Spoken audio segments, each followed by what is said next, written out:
Hello, I'm Jeremiah Malikevu with DM News English. Here are our top stories across Africa today.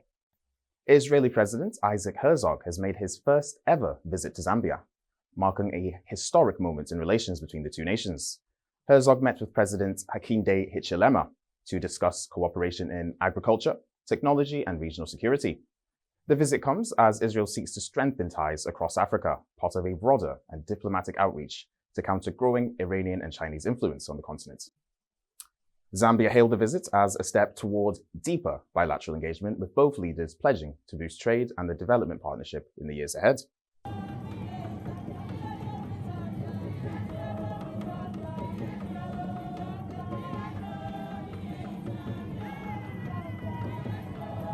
We're building the relations and strengthening them, mainly in the fields of agriculture, of health, economy, water management, all the things that Zambia really are struggling with, and we have the know-how. We're very happy to share our knowledge, and we love this cooperation with Zambia.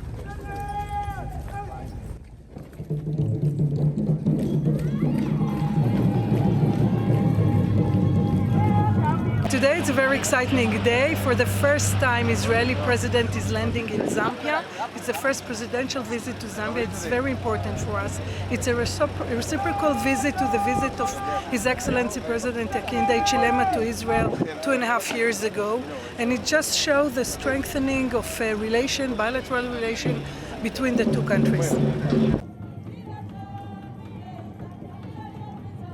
In Mali, schools have reopened despite a severe fuel blockade imposed by Islamist insurgents, marking a rare moment of resilience in the war-torn country. The blockade has crippled transport and power supplies across several northern regions, leaving teachers and families struggling to reach classrooms. But authorities say classes have resumed under tight security, a sign of defiance against the insurgents trying to paralyze daily life. The United Nations has warned that the fuel crisis is worsening in humanitarian conditions, even as Mali's military government vows to keep schools open as a symbol of national endurance. Over to South Africa, hundreds of protesters have gathered in major cities demanding tougher police action against undocumented migrants, amid rising tensions over jobs, crime, and border control. The demonstrations, led by civil groups, accuse authorities of failing to curb illegal migration from neighboring countries. Protesters claim that unchecked immigration has worsened unemployment and crime, while rights groups warn the movement risks fueling xenophobia. South Africa has seen a surge in anti-migrant sentiment in recent years. The government says it will balance border enforcement with human rights obligations, as police urge calm and dialogue to prevent further unrest. We're here to demand that the police must do their job. It can't be okay as South Africans that in our city seems to be ruled by undocumented foreign nationals. That is the reason why here in this police station we want to demand the police to make sure that they clean this building, because this area now is dirty because it's full of people who are not supposed to be here. People are breaking the law.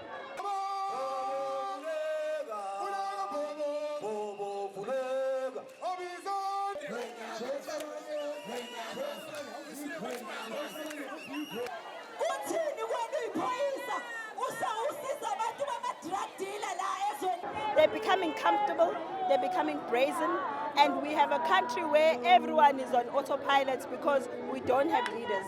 Now it's time, if you want South Africans to lead themselves, we will lead ourselves, we are ready.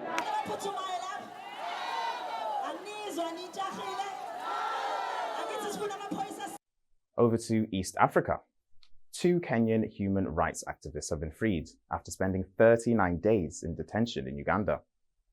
The activists, who were arrested in Kampala last month while attending a pro-democracy event, were accused of entering Uganda illegally and engaging in subversive activities.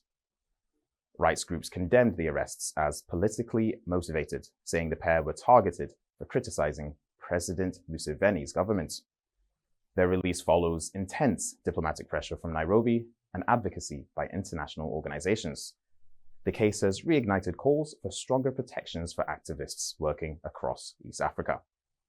We would not have left that country without your support.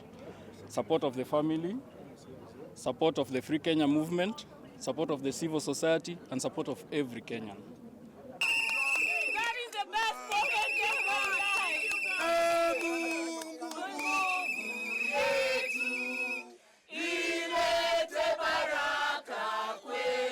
38 days of abduction was not easy. We didn't think we were going to come out alive because we were being abducted by the military. We have been kept by the military in Uganda for this, under the Special Forces Command. We're going to release more details to you in a short while after we get some medical attention. We've not been eating for about 14 days myself. I've been fasting. It's been very difficult. But thank you so much for your solidarity.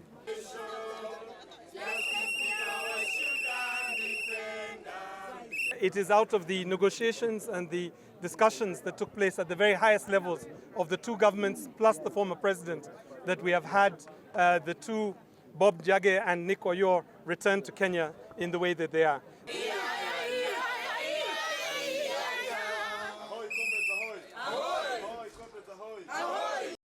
With DM News, I've been Jeremiah Malikebu. Stay tuned for more global news.